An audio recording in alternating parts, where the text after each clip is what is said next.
Good morning everyone. कैसे हैं भाइयों? आई होप कि सारे भाई अच्छे हैं और अच्छे से प्रैक्टिस कर रहे हैं। सारे भाई अच्छे तरीका से जानते हैं कि सीजीएल, सीएचएसएल, एमटीएस, सीपीओ और बैंक जितने भी एग्जाम्स होने वाले हैं 2022 में, वो सारे एग्जाम्स एट हैंड है। तो अब यहाँ से आप टाइम वेस्ट मत कीजिए और अच्छा से प्रैक्टिस कीजिए। अपना आप 100 दीजिए। आप 24 आवर्स में जितना ज्यादा से ज्यादा समय हो सकता है उतना समय दीजिए। अपना सारा इफर्ट लगा दीजिए मैथ, रीजनिंग, जीएस और इंग्लिश को करने में। ध्यान दीजिएगा, जैसा कि आप स्क्रीन पर देख रहे हैं, आपको दिखाई दे रहा है नाउन एक्सरसाइज फर्स्ट।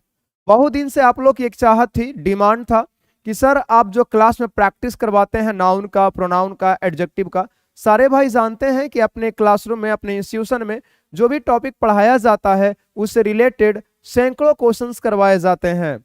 लगभग नाउन से मैं क्लास में 8 to 900 क्वेश्चंस का मैं प्रैक्टिस करवाता हूं। प्रोनाउन में भी 500 प्लस क्वेश्चंस का प्रैक्टिस करवाया जाता है। अब प्रीवियस ईयर भी उसमें इंक्लूड कर लिया गया है जो 21, 22, 23 में हुआ है। तो लगभग अप्रॉक्स 1000 के आसपास क्वेश्चंस पहुंच जाएंगे।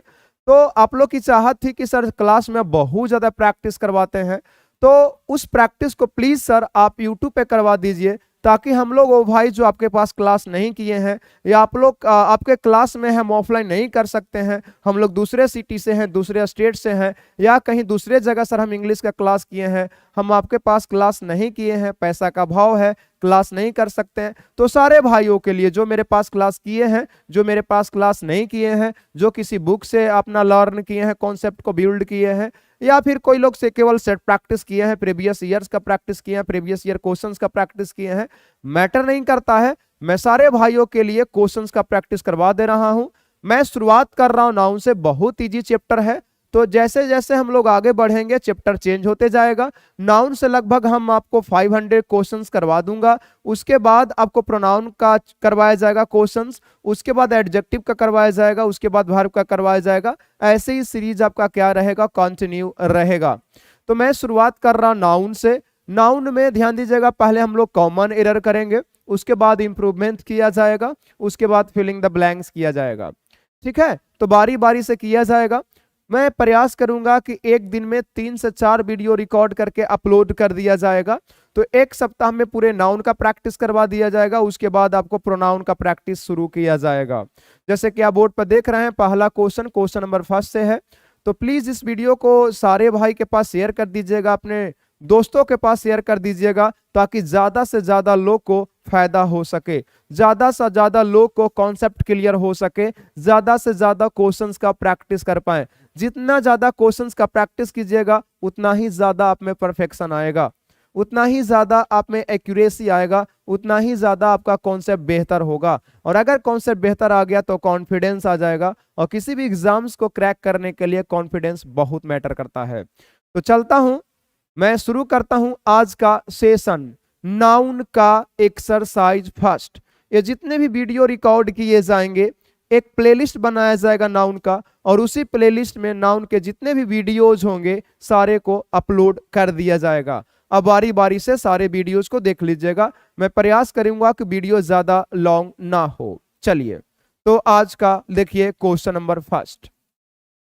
क्वेश्चन नंबर फर्स्ट, एक बात और याद रहे, चूंकि ये प्रैक्टिस सेशन है तो यहाँ पे मैं प्रयास करूंगा कि कॉन्सेप्ट को डिटेल किया जाए, लेकिन उतना भी डिटेल नहीं किया जाएगा जितना कि पढ़ाते समय मैं क्लास में करता हूं या यूट्यूब पे करता हूं। देखिए, would you please tell me how many soaps do you use in a month. कह रहा है कि क्या आप कृपया करके मुझे बताएंगे कि आप एक महीना में कितने सोप्स यूज करते हैं। वुड यू प्लीज रिक्वेस्ट के लिए सही है, वुड मॉडल है, मॉडल के लिए V1 भी सही है, मॉडल के लिए V1 भी सही है। हाउ मेनी ध्यान दीजिएगा, प्रश्न करने के लिए आया है हाउ मेनी। आप एक चीज जानते होंगे ना कि मेनी जो है एडजेक्टिव, नंबर डिनोटिंग एडजेक्टिव है। मेनी के बाद हर हाल में पीसीएन आता है क्या? मेनी के बाद हर हाल में पीसीएन आता है क्या? प्लूरल काउंटेबल नाउन आना चाहिए। लेकिन यहां पे देख रहे हैं सोप्स क्या है, अनकाउंटेबल नाउन। सोप्स क्या है? Uncountable noun. अरे सोप उसको बोलते हैं, उस मटेरियल को बोलते हैं जिससे साबुन बनाया जाता है। साबुन को विशेष करके सोप हम लोग नहीं बोलते, मटेरियल को बोलते हैं। लेकिन उसी मटेरियल को पीस पीस में कर दिया जाता है जिसको हम लोग साबुन बोलते हैं, तो उसको हम लोग आप पीस ऑफ सोप बोलते हैं। तो ये अनकाउंटेबल नाउन है और अनकाउंटेबल नाउन में एस नहीं लगेगा। अनकाउंटेबल नाउन में एस नहीं लगेगा तो एरर किस पार्ट में है? बी पार्ट में। तो सर अनकाउंटेबल नाउन में एस नहीं लगेगा तो इसको सोप कर देंगे तो क्या सेंटेंस सही हो जाएगा? क्या इसको मैं सोप कर दूं तो सेंटेंस सही हो जाएगा? तो अभी भी जवाब है कि गलत है। आप मेनी के बाद कभी भी अनकाउंटेबल नाउन का यूज नहीं कर सकते। मेनी के बाद कभी भी आप अनकाउंटेबल नाउन का यूज नहीं कर सकते। अनकाउंटेबल नाउन के साथ आप मच का प्रयोग कीजिएगा। लेकिन सर यहां पे जब मच का प्रयोग किया जाएगा तो मैं रिप्लेस कर देता हूं, मेनी को भी मच कर देता हूं और सोप में से भी एस हटा देते हैं तो गलत हो जाएगा डियर। वो काउंटेबल सेंस पूछना चाह रहा है कि आप एक महीना में कितना साबुन खर्च कर देते हैं। आप जो साबुन खरीद कर लाते हैं ना, काउंटेबल होता है। जो भी साबुन होगा, डब होगा, जो भी साबुन से आप नहाते होंगे, तो वो क्या होता है? काउंटेबल होता है। तो आपको काउंटेबल का सेंस देना पड़ेगा। तो जब काउंटेबल के लिए वो मेनी का प्रयोग कर लिया है तो आपको भी काउंटेबल के ही सेंस यूज करना पड़ेगा। तो मेनी पीसेस ऑफ सोप करना पड़ेगा। मेनी पीसेस ऑफ क्या कीजिएगा? सोप कीजिएगा, तब जाके सेंटेंस क्या हो जाएगा? सही हो जाएगा। तो यदि किसी अनकाउंटेबल नाउन को प्लूरल बनाना होता है ना, तो उसके पहले हम लोग जोड़ते हैं क्या? अ पीस ऑफ, और इसी पीस का प्लूरल बनाकर हम लोग सारे का प्लूरल बना लेते हैं। तो ध्यान दीजिएगा, मेनी सोप्स लिखना गलत है, मेनी पीसेस ऑफ सोप होगा। मेनी पीसेस ऑफ सोप्स होगा। मेनी एडवाइसेस नहीं, मेनी पीसेस ऑफ एडवाइस होता है। मेनी ब्रेड्स नहीं, मेनी पीसेस ऑफ ब्रेड या मेनी लोब्स ऑफ ब्रेड होता है। तो अनकाउंटेबल नाउन में डायरेक्ट एस लगाकर आप प्लूरल नहीं बना सकते। उम्मीद करते हैं कि सारे भाई को क्लियर हुआ होगा। चलते हैं नेक्स्ट क्वेश्चन की ओर। देखो क्वेश्चन नंबर 2 है, that house is built of stones. कह रहा है एक घर स्टोन का बना हुआ है। स्टोन अनकाउंटेबल नाउन होता है जब बिल्डिंग में लगा होता है। तो एरर किस पार्ट में है? सी पार्ट में।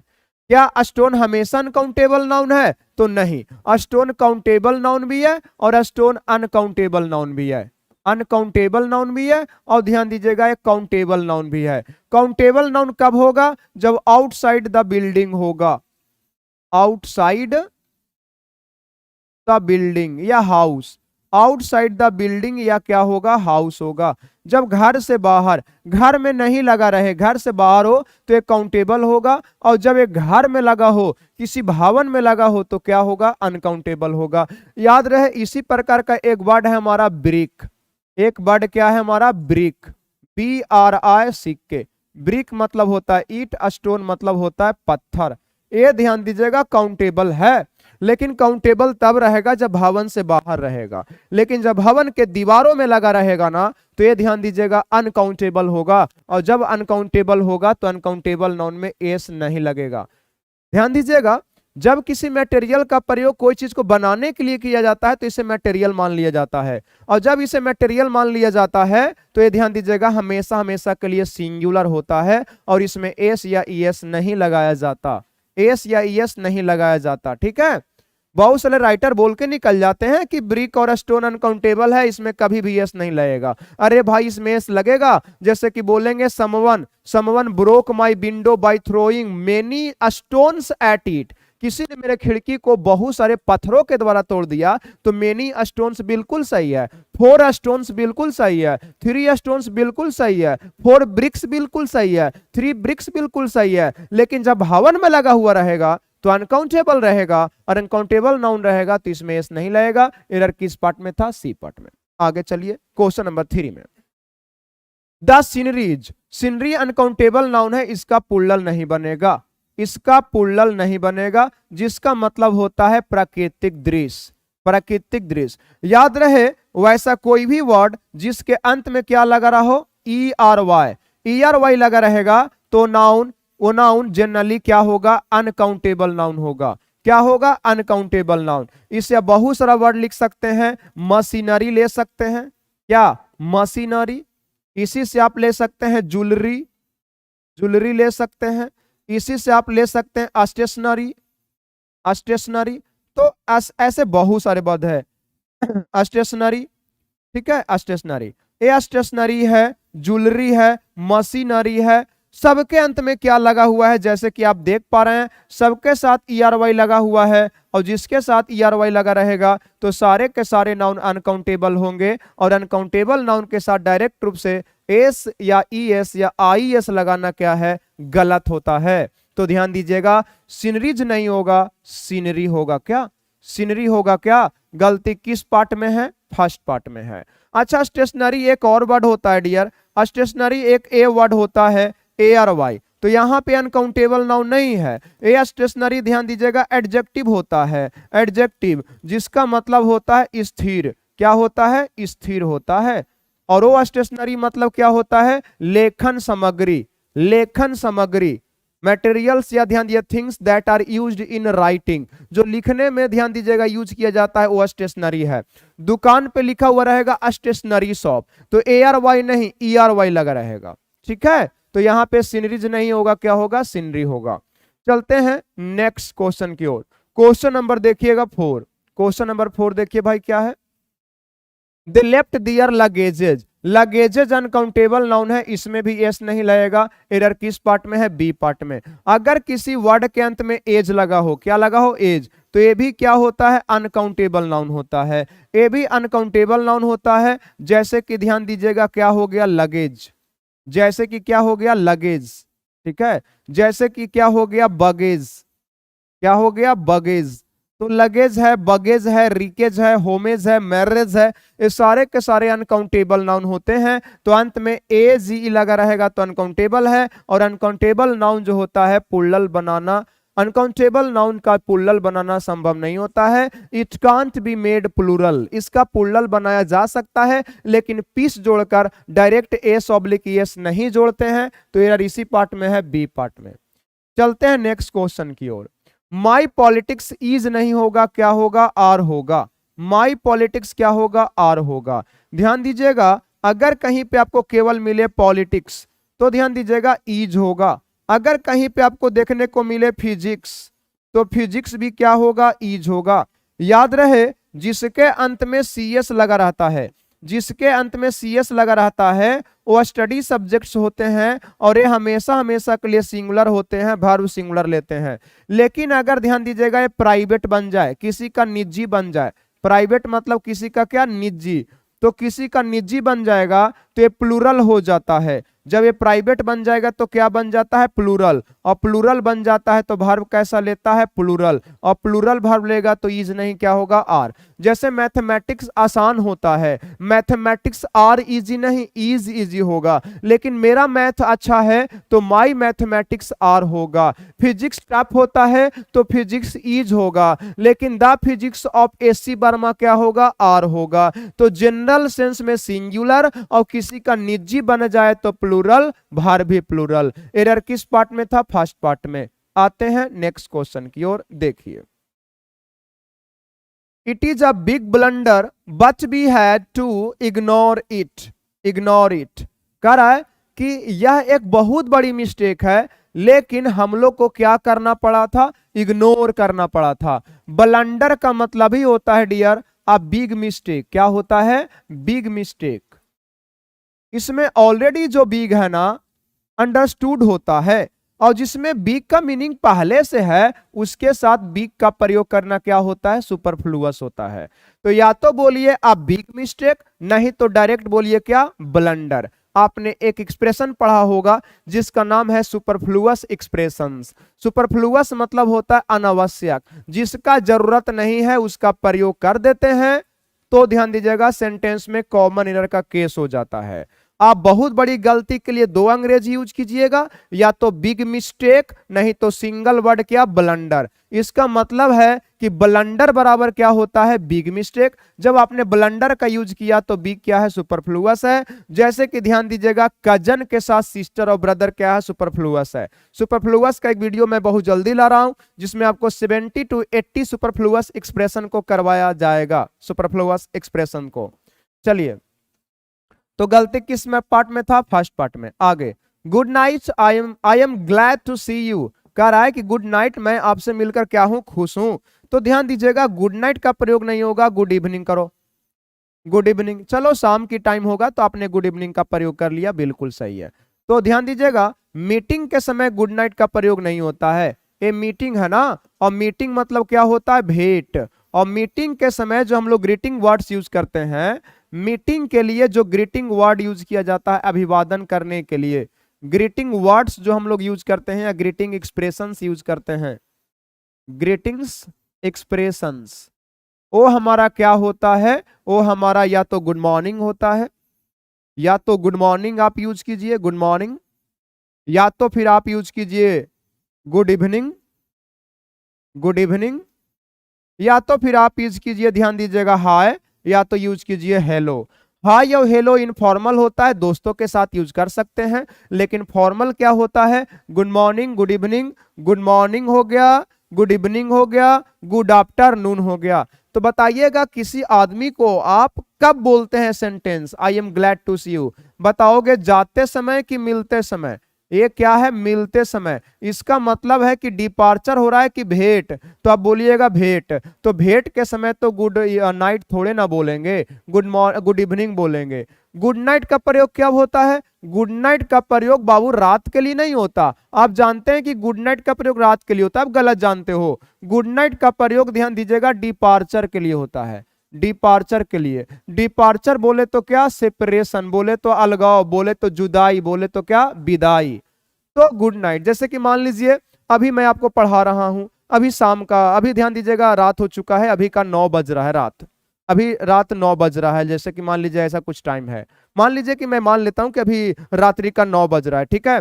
अभी मैं आपको पढ़ा दूं और पढ़ाने के बाद आपको बोल दूं कि ठीक है भाई अपना ख्याल रखिएगा, इस वीडियो में यहीं तक, तो क्या बोलेंगे, क्या बोलेंगे, ठीक है फिर मिलेंगे, सी यू अगेन। क्या बोलना ज्यादा उचित है, क्या बोलना उचित है, गुड नाइट की गुड इवनिंग, तो गुड नाइट। तो ध्यान दिए, जुदाई के समय यूज करेंगे हम लोग गुड नाइट, और मिलते समय गुड इवनिंग या गुड मॉर्निंग या गुड आफ्टरनून। तो ये मिल रहे हैं तो मिल रहे हैं तो गुड नाइट नहीं होगा, क्या होगा, गुड इवनिंग होगा।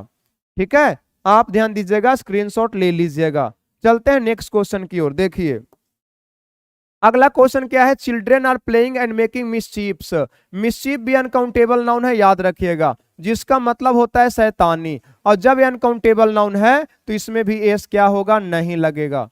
मिसचीफ मीन्स क्या होता है, शैतानी, और ये अनकाउंटेबल नाउन है तो इसमें भी एस का प्रयोग नहीं होगा। एरर किस पार्ट में है, बी पार्ट में। और स्टार्टिंग का जो 3 से 4 वीडियो होगा, एक्सरसाइज 1 2 3 4, ये थोड़ा सा लॉन्ग हो सकता है क्योंकि कॉन्सेप्ट की चर्चा करना पड़ेगा। फिर आपको एक्सरसाइज 6 और 7 से ध्यान दीजिएगा, वीडियो जल्दी जल्दी होगा, 20 मिनट का 22 मिनट में आपको कंप्लीट कर दिया जाएगा। क्वेश्चन नंबर देखिएगा next, all the passengers carried their on baggages. अभी आपको बताया गया कि अंत में एज रहेगा तो अनकाउंटेबल होगा, क्या होगा, अनकाउंटेबल नाउन। और अनकाउंटेबल नाउन में एस नहीं लगेगा, एरर किस पार्ट में है, डी पार्ट में। लगेज है, बगेज है, रिकेज है, होमेज है, मैरिज है, uncountable noun. Alms are given to the poors. Alms हमेशा ध्यान दीजिएगा प्लूरल काउंटेबल नाउन, सॉरी, हमेशा हमेशा के लिए प्लूरल यूज होता है, क्या, प्लूरल, ये हमेशा हमेशा के लिए प्लूरल होता है, जिसका मतलब होता है क्या, दान, क्या होता है, दान। तो बहुत सारे नाउन ऐसे हैं जो हमेशा प्लूरल फॉर्म में यूज होते हैं, जैसे कि आल्म्स है, वेयर अबाउट्स है, वेजिटेबल्स है, सराउंडिंग्स है, एरियर्स है, अर्निंग्स है, सेविंग्स है, मीन्स है, ये सब हमेशा प्लूरल यूज होता है। तो प्लूरल है तो वर्ब कैसा लेगा, प्लूरल, तो इसमें तो कोई गलती नहीं है। Given to the poor, the poor ध्यान दीजिएगा हमेशा प्लूरल होता है। द पुअर क्या है, द प्लस एडजेक्टिव है, क्या, द प्लस एडजेक्टिव। और कहीं भी द प्लस एडजेक्टिव आता है तो ध्यान दीजिएगा इंटायर कम्युनिटी का बोध करवाता है, कैसा, ये बोध करवाता है इंटायर कम्युनिटी का, इंटायर कम्युनिटी का बोध करवाता है। और इंटायर कम्युनिटी का बोध करवाता है तो ये ऑलवेज क्या होता है, सिंगुलर होता है, सॉरी, ऑलवेज क्या होता है, प्लूरल होता है। और जब ये खुद ही प्लूरल होता है तो इसके साथ एस या ईएस लगाना क्या होता है, गलत होता है। द पुअर का मतलब क्या हो गया, गरीब लोग। तो गरीब लोग का अंग्रेजी डायरेक्ट बोलो द पुअर, आप पुअर में एस नहीं लगा सकते। अंधे लोग द ब्लाइंड, बीमार लोग द सिक, ठीक है, अच्छे लोग द गुड, बुद्धिमान लोग द इंटेलिजेंट। तो द प्लस एडजेक्टिव हमेशा प्लूरल होता है। We can never use S oblique E S with the plus adjective. उम्मीद करते हैं कि सारे भाई को अच्छे से समझ में आया है। चलते हैं नेक्स्ट क्वेश्चन की ओर। क्वेश्चन नंबर देखिएगा 11। Question number 11, there were very heavy traffics. Traffic जो है ना अनकाउंटेबल नाउन है। ट्रैफिक जो है ना अनकाउंटेबल नाउन है। अनकाउंटेबल नाउन क्यों होता है, कैसे होता है, एक वीडियो में मैं अनकाउंटेबल नाउन को डिटेल एक्सप्लेनेशन दे दूंगा।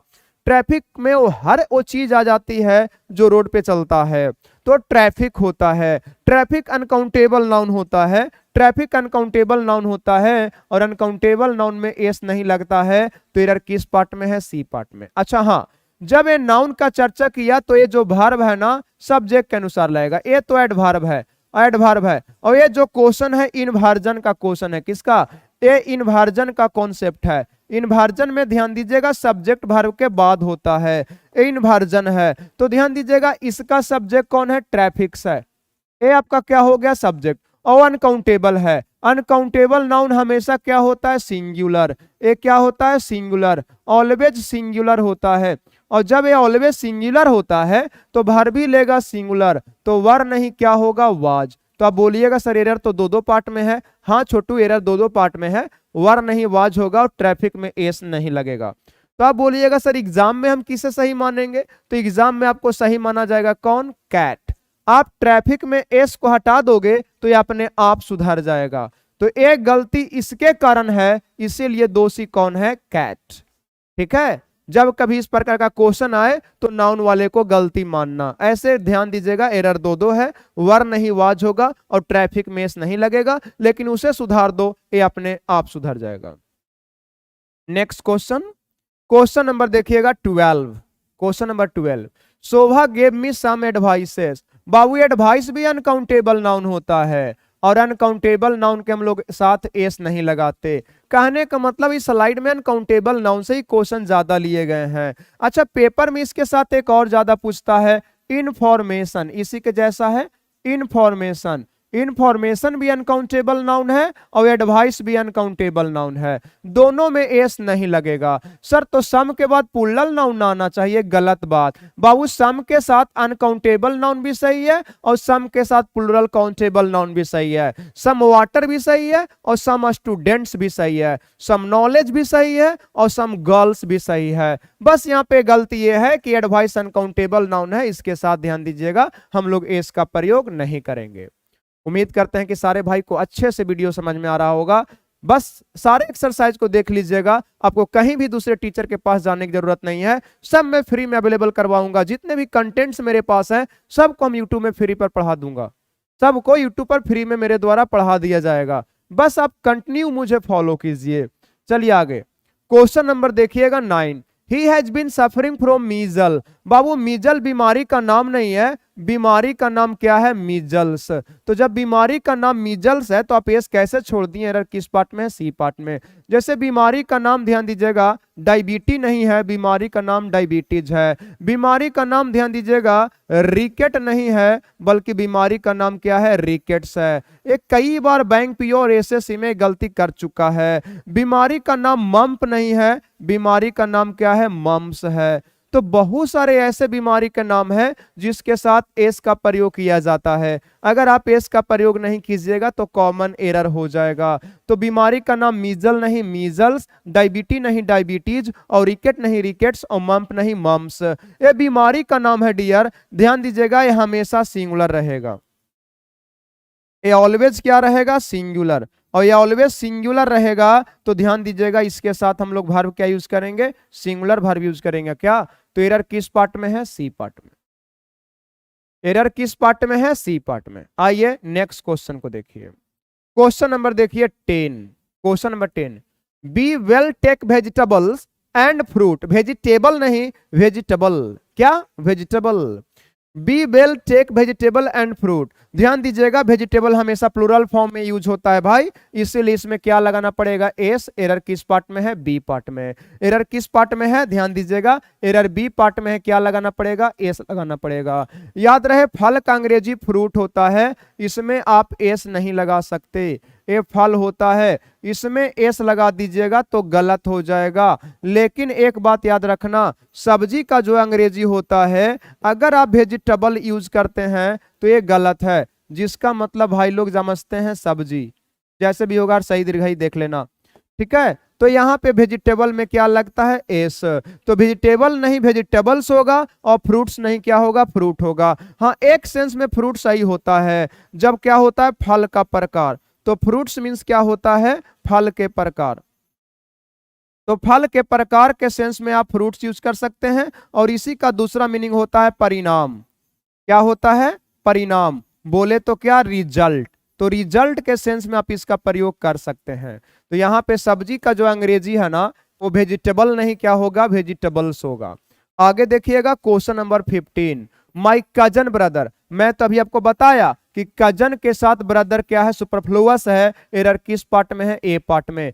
कजन का मतलब ही होता है चचेरा चचेरी, फुफेरा फुफेरी, मौसेरा मौसेरी, किसी भी प्रकार का भाई बहन, ठीक है। तो कजन के साथ आप ब्रदर का यूज नहीं कीजिएगा। अच्छा सर कजन का मतलब अगर भाई बहन दोनों होता है, कजन के साथ ना सिस्टर आएगा ना ब्रदर आएगा, फिर भी भाई बहन का बोध हो जाएगा। तो बोलिएगा सर कैसे जाने कि भाई है कि बहन है, तो ध्यान दीजिएगा वो प्रोनाउन से पता चलेगा या नाउन से पता चलेगा। जैसे ही इज माई कजन भाई है, सी इज माई कजन बहन है, सीता इज माई कजन बहन है, लेकिन राम इज माई कजन क्या है, भाई है। सर अगर प्रोनाउन भी नहीं आया, नाउन भी नहीं आया, तो क्या करेंगे, तो फिर आप यूज कर सकते हैं मेल कजन और फीमेल कजन। लेकिन याद रहे कजन के साथ ब्रदर और सिस्टर का प्रयोग करना क्या है, ब्लंडर है, बहुत बड़ी मिस्टेक है, आप इसके साथ यूज नहीं कर सकते। स्क्रीनशॉट आप कर लीजिएगा, और अगर दिक्कत है तो आप कॉपी में नोट डाउन कर लीजिएगा। इसका पीडीएफ जो होगा, जितना भी हम करवाएंगे एक्सरसाइज डेली, आपको टेलीग्राम चैनल पे अपलोड कर दिया जाएगा। तो अगर कोई भी भाई अभी तक टेलीग्राम चैनल को ज्वाइन नहीं किए हैं तो डिस्क्रिप्शन में उसका लिंक दिया हुआ है, वहां से जाकर अब टेलीग्राम चैनल को जरूर से ज्वाइन कर लेंगे। क्वेश्चन नंबर 16 देखिए, one of the biggest enterprise. One of के बाद हमेशा नाउन ध्यान दीजिएगा प्लूरल आता है। पिछले 4 साल से एसएससी का एग्जाम हुआ है, पिछले 4 साल से, तो मान लीजिए कि अगर 30 क्वेश्चन पूछा है नाउन से, तो बाबू 20 क्वेश्चन इसी पॉइंट से पूछा है, 20 क्वेश्चन इसी पॉइंट से पूछा है, बहुत इंपॉर्टेंट है। वन ऑफ के बाद हमेशा नाउन प्लूरल आता है। अगर आपको नाउन ढूंढने नहीं आता है तो आप आगे बढ़ते जाइए, ये पूरा नाउन फ्रेज मिलेगा, और बाउंड्री समाप्त कीजिएगा। इन यहाँ पे क्या हो गया, प्रीपोजिशन, तो यहाँ पे बाउंड्री खत्म हो गया, यहाँ पे बाउंड्री खत्म हो गया। तो वन ऑफ के बाद जो पूरा मिलेगा ग्रुप, इसको बोलेंगे नाउन फ्रेज। क्या बोलेंगे, इसको बोलेंगे क्या, नाउन फ्रेज। और नाउन फ्रेज में जो नाउन होता है अंतिम वाला होता है, और आपको पता है कि वन ऑफ के बाद नाउन क्या होगा, प्लूरल होगा, तो इंटरप्राइजेज में क्या लगेगा, एस लगेगा। वन ऑफ द गर्ल नहीं वन ऑफ द गर्ल्स होगा, वन ऑफ द बॉय नहीं वन ऑफ द बॉयज होगा, और यहाँ पे one of the biggest enterprise नहीं इंटरप्राइजेज होगा। अच्छा अगर ये सब्जेक्ट बनता सर वर्ब की बात होती तो वर्ब कैसा यूज करते, तो ध्यान दीजिएगा, one of the biggest enterprises in India declaring क्या हो गया, लॉकआउट। यहाँ पे ध्यान दीजिएगा वर्ब यूज होना चाहिए क्या, इज। बिना वर्ब का सेंटेंस संभव नहीं है। तो ध्यान दीजिएगा कह रहा है one of the biggest enterprises, are नहीं क्या होगा, इज। वन ऑफ के बाद नाउन तो प्लूरल आएंगे, लेकिन वर्ब क्या होगा, सिंगुलर। तो एग्जाम में 2 तरीका से गलती करेगा, वन ऑफ द गर्ल लिख देगा तो गलत है, गर्ल में एस लगेगा। आगे गलती करेगा, वन ऑफ द गर्ल्स लिखेगा लेकिन आर लिख देगा, जो कि गलत है। तो वन ऑफ द गर्ल्स होगा, लेकिन वर्ब सिंगुलर यूज करेंगे तो आर नहीं क्या होगा, इज होगा। क्वेश्चन नंबर देखिएगा 17, अभी मैंने बताया द प्लस एडजेक्टिव। ब्लाइंड ध्यान दीजिएगा किसी का नाम नहीं है, बल्कि ब्लाइंड किसी पर्सन का डिस्क्रिप्शन देता है, जो बाबू ध्यान दीजिएगा देख नहीं सकते, वो किसी भी चीज को क्लियरली देख नहीं सकते। ध्यान दीजिएगा कोई भी चीज उनके लिए क्लियरली विजिबल नहीं होता, तो उसके लिए हम लोग एडजेक्टिव यूज करते हैं ब्लाइंड। तो ब्लाइंड एडजेक्टिव है। द प्लस एडजेक्टिव खुद ही प्लूरल होता है, द प्लस एडजेक्टिव, तो इसमें एस नहीं लगेगा। एरर किस पार्ट में है, फर्स्ट पार्ट में कह रहा है। अच्छा इसका हिंदी क्या हुआ बताओ, इसका हिंदी हुआ अंधे लोग या अंधा लोग, ठीक है। अंधे लोग जो होते हैं बाबू हमारे सहानुभूति को डिजर्व करते हैं। ध्यान दीजिएगा, ये प्लूरल होता है। द प्लस एडजेक्टिव हमेशा क्या होता है, प्लूरल होता है, इसीलिए वर्ब क्या लेता है, प्लूरल। और देखो डिजर्व क्या है, प्लूरल। अगर ये सिंगुलर होता तो डिजर्व में क्या लगता, एस लगता। उम्मीद करते हैं कि ये भी क्वेश्चन आपको अच्छा समझ में आया है। चलते हैं क्वेश्चन नंबर आपको 18 में। देखो, all his sister in law, all के बाद अगर काउंटेबल नाउन आ जाए, देखोगे कैसा नाउन है, काउंटेबल नाउन। काउंटेबल नाउन, अगर ऑल के साथ काउंटेबल नाउन आए तो प्लूरल होना पड़ेगा, और ऑल के साथ अनकाउंटेबल नाउन आए तो आप तो जानते ही हैं कि अनकाउंटेबल नाउन हमेशा क्या होता है, सिंगुलर होता है। तो ऑल के साथ अनकाउंटेबल नाउन भी आ सकता है और ऑल के साथ काउंटेबल नाउन भी आ सकता है, लेकिन काउंटेबल आएगा तो प्लूरल होगा। जैसे ऑल गर्ल नहीं ऑल गर्ल्स होगा, ऑल चाइल्ड नहीं ऑल द चिल्ड्रेन होगा, ऑल बॉयज ऑल बॉय नहीं ऑल द बॉयज होगा, प्लूरल। ठीक है, यहां पे एक कंपाउंड नाउन है क्या, सिस्टर इन लॉ। जानते हो ना साली, साली का नाम सुने हो, नहीं सुने हो तो नौकरी कर लो, साली मिल जाएंगे। ठीक है, फिर मजाक करते रहना, लेकिन पहले इंस्पेक्टर बन जाओ। देखिए, तो all he sister in law एक कंपाउंड नाउन है। कंपाउंड नाउन अगर हो और कोई एक अंश प्रीपोजिशन हो तो प्लूरल बनाने के लिए प्रीपोजिशन के बाद वाले में नहीं पहले वाले में लगाया जाता है। तो इधर किस पार्ट में है, फर्स्ट पार्ट में। सिस्टर इन लॉ का plural sisters in law, father in law का plural fathers in law, brother in law का प्लूरल ब्रदर्स इन लॉ। मैंने क्या बताया, एस लगाएंगे प्रीपोजिशन के बाद वाले में कि पहले वाले में, तो जवाब है पहले वाले में। चलते हैं नेक्स्ट क्वेश्चन की ओर। क्वेश्चन नंबर देखिएगा 19। द फर्स्ट इनिंग नहीं होगा, क्या होगा, इनिंग्स होगा। ध्यान दीजिएगा, आप जो टेस्ट मैच देखते हैं ना, तो एक टेस्ट मैच में 4 इनिंग होता है। एक साइड वाला 2 खेलता है, दूसरे साइड वाला 2 खेलता है, और इसका अंग्रेजी हमेशा क्या होता है, इनिंग्स। अगर सिंगुलर रहेगा तो भी इनिंग्स और प्लूरल रहेगा तो भी इनिंग्स। तो आपसे कोई पूछे कि ये सिंगुलर है कि प्लूरल, तो आप बताइएगा क्या है, प्लूरल है, प्लूरल है।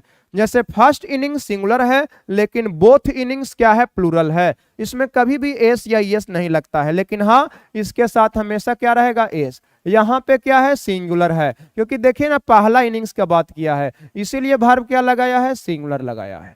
लेकिन हम बोलते बोथ इनिंग्स तो ध्यान दीजिएगा इज नहीं आर होता। अब ऐसा नहीं कि इनिंग्स को प्लूरल बनाने के लिए इनिंग्सेस कर दीजिएगा तो गलत हो जाएगा। नेक्स्ट क्वेश्चन, लेम मतलब ध्यान दीजिएगा जो पैर से, ध्यान दीजिएगा डिसेबल होते हैं, जिसको लंगड़े बोलते हैं आप। तो द प्लस एडजेक्टिव, और द प्लस एडजेक्टिव में एस नहीं लगता है डियर, एरर कहाँ है, फर्स्ट पार्ट में। अच्छा यहाँ पे भी देखो ब्लाइंड क्या है, एडजेक्टिव है, तो इसमें भी यस नहीं लगाया। अच्छा यहाँ से क्या कर सकते हैं, ए भी एडजेक्टिव ए भी एडजेक्टिव, तो दोनों जगह द लगाने से बेहतर है कि एक जगह द को कॉमन लेके क्या कर दीजिए, काट दीजिए, और पहले अब द का प्रयोग कर लीजिए। तो हम लोग ऐसे भी यूज कर सकते हैं, the lame and blind, the lame and blind. इसका मतलब है कि एक आर्टिकल दोनों एडजेक्टिव को दिया जा सकता है, लेकिन फिलहाल गलती किस पार्ट में, फर्स्ट पार्ट में। लेम में एस का प्रयोग नहीं होगा। ठीक है, प्रत्येक एक्सरसाइज में 21 क्वेश्चंस लिया जाएगा। देखिए आज का लास्ट क्वेश्चन है इस एक्सरसाइज का। There should be no furniture. बाबू फर्नीचर क्या है, अनकाउंटेबल नाउन, इसके साथ एस का प्रयोग नहीं होगा। फर्नीचर क्या है, अनकाउंटेबल नाउन, इसके साथ एस का प्रयोग नहीं होगा। Uncountable noun can't be made plural. ठीक है, उम्मीद करते हैं कि ये सारे 21 क्वेश्चंस को आप अच्छे समझ पाए होंगे। आपका कॉन्सेप्ट पहले के कंपैरिजन में जरूर बेहतर हुआ होगा। इस वीडियो में यहीं तक, अपना ख्याल रखिएगा, टेक केयर, बाय बाय।